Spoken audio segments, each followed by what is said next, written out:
I don't understand where the common sense is lacking in people.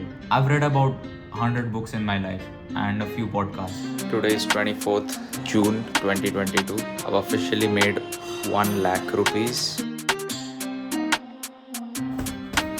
All right, Shrey, what's your question, my friend?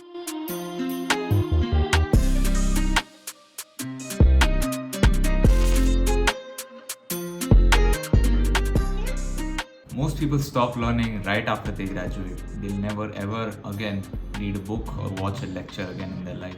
If you're a viewer of this channel, I expect you to be learning for at least 2 hours a day. And learning doesn't mean studying in school or your work time. Learning means taking time out of your daily schedule and putting in 2 hours extra time of learning, where you're either reading a book or watching a podcast. Me personally, I take around about 4 to 6 hours per day of learning time of either reading a book or watching a podcast, depending on the day. Now, I know that all of you, at least in one point in your life, have read a book or watched a podcast, and after watching or reading that book, you are like, damn, that absolutely blew my mind. I really enjoyed watching that podcast. I really enjoyed watching that video. I really enjoyed reading that book. I learned something terrific out of it. Now imagine feeling like that every single day. And I don't understand where the common sense is lacking in people, where you read a book, you learned something profound, and you ignore what you felt yesterday and continue back to your old life, mindlessly distracting yourself. What kind of logic is that? And imagine what it'll do to your confidence of knowing so many different things and your perception of the world by learning so many different ideas every single day. Just imagine what it'll do for you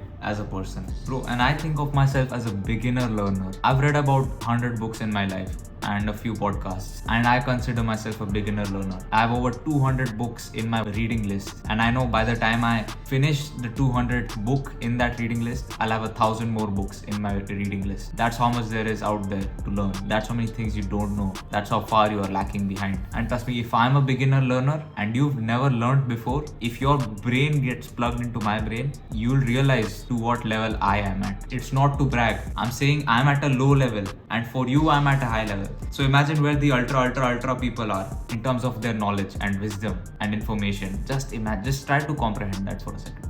I'm nowhere near that, and you are just 1 to 2 years away from where I am at if you've never learned in your life before through books or podcasts. And I am 50 years away from the point where I want to be. Do you understand how much gap there is? So I think you're convinced that you need to start learning in life, but how do you actually start learning? I'd prefer that you read books, only books, and avoid podcasts. Reason being, podcasts, it's easy to just fall asleep. The knowledge in podcasts is often shallow. There are only a few podcasts in the world that will really give you the detail that you're looking for once you become a professional learner.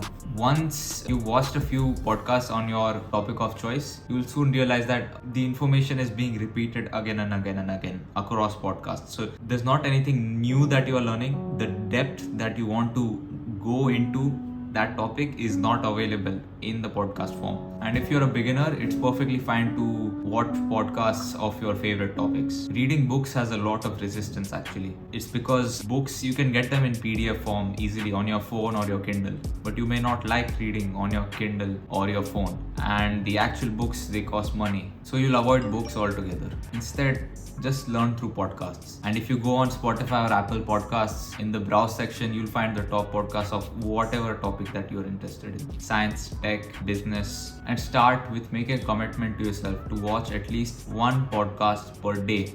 And I prefer if you watch it rather than listen to it. Listening is passive, watching is active. Even more active than watching is watching and taking notes. So this is a small diary that I have. Whenever I watch podcasts or I come across ideas that I need to jot down immediately, I put it all in here. Alright, next is books. I know that after you watch podcasts, you'll be hooked onto a particular topic and you'll want to read books on it immediately. And I'll tell you a secret. Nobody knows this. Books are the single most effective way to beat procrastination and to beat social media usage. Honestly, because wherever you use a phone, you can replace that with a book. You take your phone in the toilet, you can read in the toilet. You watch your phone while eating, you can read while eating. You use your phone while walking, like on the street, you just pull this out. Instead, I pull my phone out and I open the books app. I can read while walking.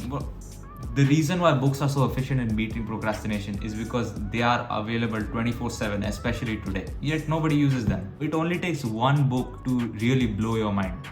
And imagine you blow your mind every week, like how I do. Try to aim for one book a week, but recently I'm cranking out 3-4 books a week. 3-4 books a week. And my mind is being blown every single day, every single hour. Whenever I'm reading, I'm like, what the hell is going on?